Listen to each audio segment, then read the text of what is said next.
Hello बच्चों, कैसे हो आप लोग? आप लोगों की पढ़ाई कैसी चल रही है? हमारी उम्मीद से अधिक चल रही है या कम चल रही है? और अगर कम चल रही है तो फिर क्यों कम चल रही है? क्योंकि अब तो बहुत समय नहीं बचा है, बहुत समय नहीं बचा है। जो समय बचा हुआ है वो आप अपनी पढ़ाई में लगा दो, जी जान झोंक दो, जो कुछ भी है सब कुछ छोड़ दो, बाहरी दुनिया से बिल्कुल ही दूर हो जाओ थोड़े दिन के लिए। और अभी जो मतलब 10 दिन का समय बचा हुआ है, 7 दिन का समय बचा हुआ है, इसमें आपने पूरा 100% दे दो अपने पढ़ाई को। और जो क्योंकि एक कहीं ना कहीं आपका बोर्ड का रिजल्ट मायने रखता है, बहुत मायने रखता है। कुछ भी हो, एक बार लोग पूछ ही लेते हैं कि तुम्हारा रिजल्ट क्या आया है, कौन सा डिवीजन है, ये पूछ ही लेता है। फर्स्ट डिवीजन आया है तो नंबर पूछ लेता है, नंबर कम होते हैं तो उसमें भी डालने देते कि चलो फर्स्ट डिवीजन ही है, परसेंटेज नहीं आया। तो बहुत मायने रखता है। रिवीजन करते चलिए आप लोग का डिवीजन ऑलरेडी बदल जाएगा, डिवीजन से डिवीजन बदलता है। ठीक है, तो हम लोग इसी के साथ शुरुआत करते हैं। आप लोग के लिए लेके आए हैं कक्षा 12वीं के लिए हम कुछ संभावित प्रश्न, इसको हम इसी के साथ स्टार्ट करते हैं। जो है आपका पाठ 7 जो कि क्या है, ओ सदा नीरा है। इसको किसने लिखा है? जगदीश चंद्र माथुर जी ने लिखा है। ठीक है, आगे हम क्वेश्चन देख रहे हैं। ओ सदा नीरा शीर्षक पाठ के अनुसार सन 1962 के बाढ़ का दृश्य होना चाहिए। बाबू आप लोग थोड़ा सा सही कर लेना। बाढ़ का दृश्य जिन्होंने देखा है उन्हें रामचरितमानस में किसके क्रोध रूपी नदी का बाढ़ याद आई होगी? आपसे पूछ रहा है, तो आप इसका सही आंसर बताओगे कि क्या होगा इसका सही आंसर? लक्ष्मण के, भरत के, कैकेयी के, राम के। तो किसके? तो कैकेयी के क्रोध के जैसा माना गया था। ठीक है, आगे है आपका क्वेश्चन। ओ सदा नीरा पाठ के अनुसार गांधी जी ने आश्रम विद्यालय कहाँ स्थापित किया था? कहाँ स्थापित किया था आपसे पूछ रहा है।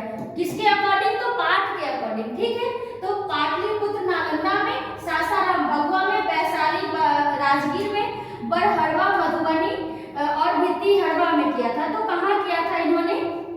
गांधी जी ने। किन्होंने? तो गांधी जी ने। तो कहाँ किया था? Option number D, Barharwa Madhubani, जो कि भित्तिहरवा में है। ठीक है, तीसरा नंबर क्वेश्चन है, भांगड़ों को 18वीं शताब्दी के अंत में किस कार्य के लिए लाया गया था? किस कार्य के लिए लाया गया था? आपका ऑप्शन है नील की खेती के लिए, मखाना की खेती के लिए, मक्का की खेती के लिए, या कोई नहीं। तो किसकी खेती के लिए लाया गया था बाबू? तो आपका हो जाएगा नील की खेती के लिए लाया गया था। ठीक है, आप लोग मेरे साथ इस चैनल पे बने रहोगे, मैं आपको जितने भी संभावित प्रश्न होंगे सब आपको देती जाऊंगी। आगे ओ सदा नीरा हिंदी साहित्य में किस विधा के अंतर्गत है? आपसे पूछ रहा है कि ये जो ओ सदा नीरा है किस हिंदी साहित्य के किस विधा के अंतर्गत है? क्या ये नाटक है, उपन्यास है, निबंध है, या यात्रा वृतांत है? तो ये क्या है, आप इसका सही आंसर बताओगे। क्वेश्चन नंबर 4 में है, तो ये क्या है बाबू? आपके एक निबंध है। ठीक है, ये क्या है? एक निबंध है। जब आप कभी परिचय पढ़ोगे तो वहां पे आपको लास्ट में दिया गया है कि कौन कहां से लिया गया है, कौन ललित निबंध है, कौन निबंध है, कौन मतलब यात्रा वृतांत। ये सभी लास्ट का जो एक पॉइंट होता है, एक पैराग्राफ होता है, उसमें दिया गया रहता है सारी चीजें। ठीक है, तो आप लोग उसको अवश्य ही पढ़ लेना, क्योंकि वहां से 1 से 2 प्रश्न आपके बन जाएंगे। आप एग्जाम में जाने से एक रात पहले उसको एक बार जरूर रिवीजन कर लेना।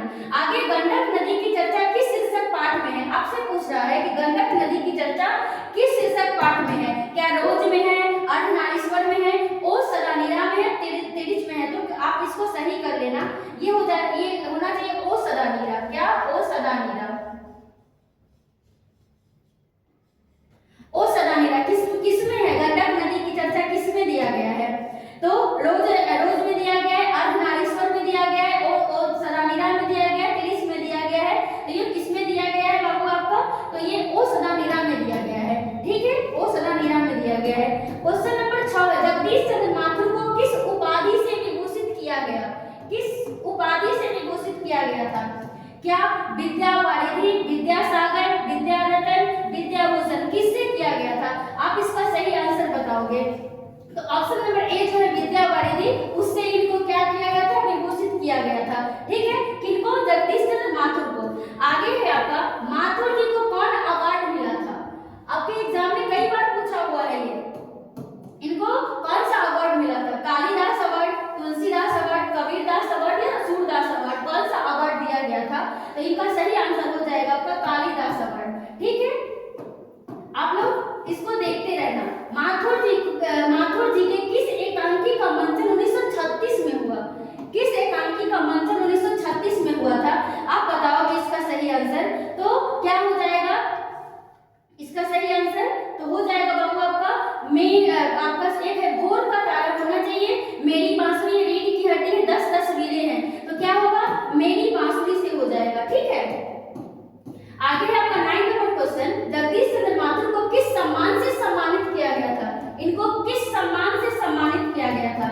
बिहार राज्य भाषा पुरस्कार से, तुलसीदास अवार्ड से, पश्चिम बंगाल राज्य भाषा पुरस्कार से, या पंजाब राज्य से? तो यहाँ बिहार हो जाएगा। ठीक है, तो किससे? तो ये बिहार राज्य भाषा पुरस्कार से इनको क्या किया गया था? सम्मानित किया गया था। किनको? जगदीश चंद्र माथुर को। ठीक है, आगे ओस रानीरा निबंध बिहार के किस क्षेत्र की संस्कृति पर लिखी गई है? बिहार के किस क्षेत्र की संस्कृति पर लिखी गई है? गया, चंपारण, बेतिया, इनमें से कोई नहीं, तो ये चंपारण के संस्कृति पर क्या हो गया है? लिखा हुआ है। कौन सा? ओस रानीरा। ठीक है, क्वेश्चन नंबर 10। क्वेश्चन नंबर 11 है, गांधी जी चंपारण में कब आए? गांधी जी चंपारण में कब आए? अप्रैल 1918, अप्रैल 1920, जून 1917, अप्रैल 1917, कब आए थे ये? तो बाबू आपके क्या हो जाएंगे? अप्रैल 1917 में ये आए थे। कौन? गांधी जी। कहाँ? तो चंपारण में। कब आए? तो अप्रैल 1917 में आए थे। ठीक है, आगे हम लोग देखते हैं लास्ट क्वेश्चन। धागर शब्द का अर्थ ओराव भाषा में क्या है? आपसे पूछ रहा है, तो आप बताओगे क्या? भारी शरीर का आदमी, भारे का मजदूर, हल्के शरीर का आदमी, इनमें से कोई नहीं। इसको सही आंसर हो जाएगा बाबू आपका भारे का मजदूर। ठीक है, ये रहा है आपके चैप्टर नंबर ये क्या कहते हैं, इस चैप्टर का